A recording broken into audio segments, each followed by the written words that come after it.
Karibu katika simulizi ya meli yenye historia kubwa na ya kipekee duniani. Mimi ni Kelvin Chaza.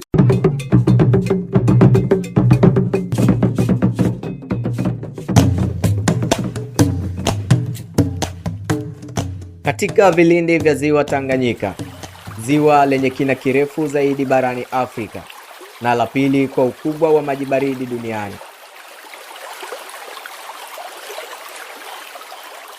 kuna chombo kinachovuka mawimbi.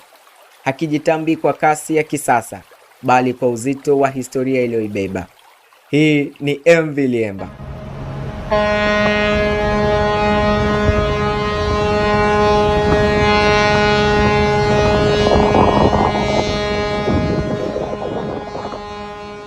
Ina zaidi ya miaka 100 majini. Ni mojawapo ya meli kongwe zaidi za abiria na mizigo duniani ambazo bado zinafanya kazi. Imeshuhudia kuanguka kwa milki za kifalme, vita kuu ya dunia na kuzaliwa kwa mataifa mapya ya Afrika. Hii ni historia ya chombo kilichozama chini ya maji, kikafufuka na kuendelea kuwa mshipa wa uzima wa mamilioni ya watu. Hadithi hii inaanzia kaskazini mwa Ujerumani, katika mji wa Papengam mwaka 1913, katika kiwanda maarufu cha Meerwerft. Wahandisi walikamilisha ujenzi wa meli ya kifahari walioiita SMS Graf von Gotzen. Lakini kulikuwa na mtihani mmoja mkubwa.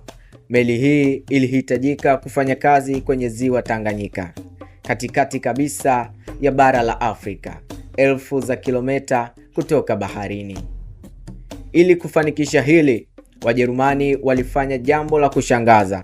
Baada ya kuijenga na kuipima, waliitenganisha kila kipande cha chuma, kila screw na kila sahani ya muundo wake. Meli yote ilifungwa ndani ya makasha zaidi ya 5,000.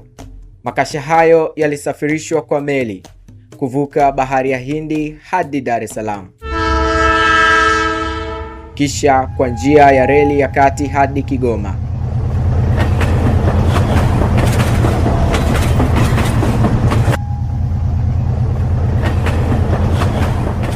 Na pale ambapo treni haikufika, mamia ya wafanyakazi walibeba vipande hivyo pori kwa pori.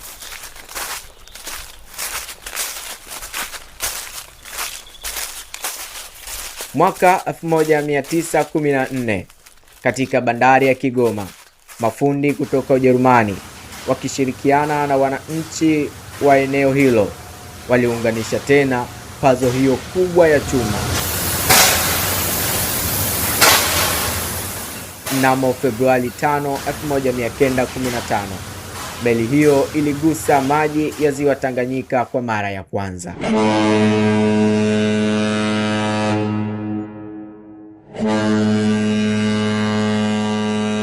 Amani haikudumu. Vita kuu ya kwanza ya dunia ilipozuka, Wajerumani walifunga mizinga mikubwa kwenye meli hiyo ya kifahari na kuitumia kama manuari ya kivita kudhibiti ziwa Tanganyika. Kwa miezi kadhaa ilikuwa mfalme asiyepigika na maji hayo. Lakini kufikia katikati ya mwaka 1916, majeshi ya muungano ya Uingereza na Ubelgiji yalianza kuibana Ujerumani. Kigoma ilikuwa mbioni kuanguka. Badala ya kuacha meli yao iangukie mikononi mwa maadui au kulipuliwa, kamanda wa Kijerumani alichukua uamuzi wa kipekee. Aliamuru mafundi kuipaka injini yote na sehemu za chuma safu nene ya mafuta mazito ya kuzuia kutu, grease.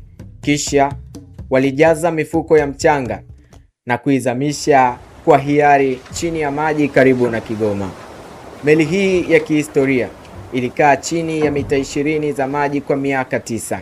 Mwaka 1924, jeshi la majini la Uingereza lilifanikiwa kuibua kutoka vilindini, na hapo ndipo muujiza wa uhandisi ulipotokea.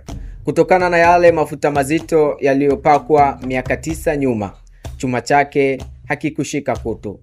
Baada ya ukarabati, mnamo Mei 16, 1927, ilirudishwa majini ikiwa na jina jipya, la MV Liemba, jina la kiasili la ziwa Tanganyika.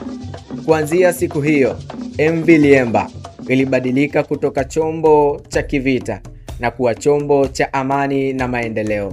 Kwa miongo mingi imekuwa kiungo muhimu kinachounganisha nchi nne: Tanzania, Jamhuri ya Kidemokrasia ya Watu wa Kongo, Zambia na Burundi. Katika maeneo ambayo hakuna barabara wala reli, MV Liemba ndiyo njia pekee ya usafiri. Imesafirisha tani za samaki, kahawa na bidhaa mbalimbali. Imebeba wafanyabiashara, watalii na hata wakimbizi waliokuwa wakikimbia migogoro ya kivita. Ndani ya MV Liemba, maisha ya jamii ya ziwa Tanganyika yanapata mwelekeo. Muda ulivyosogea katika karne ya 21, matatizo ya kiufundi yalianza kujitokeza.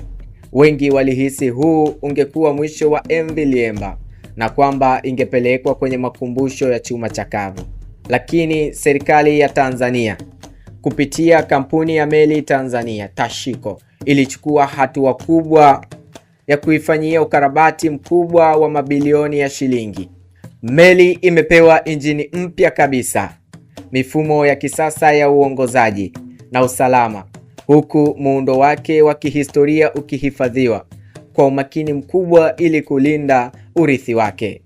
Leo hii MV Liemba si tu meli inayoelea majini, ni makumbusho yanayotembea na ushuhuda hai wa uvumilivu wa kibinadamu.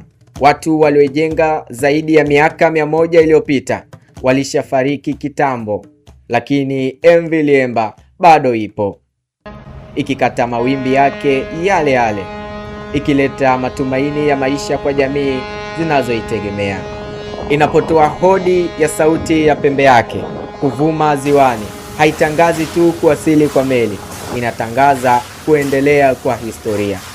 Hii ni MV Liemba, mfalme asiyezeeka wa ziwa Tanganyika.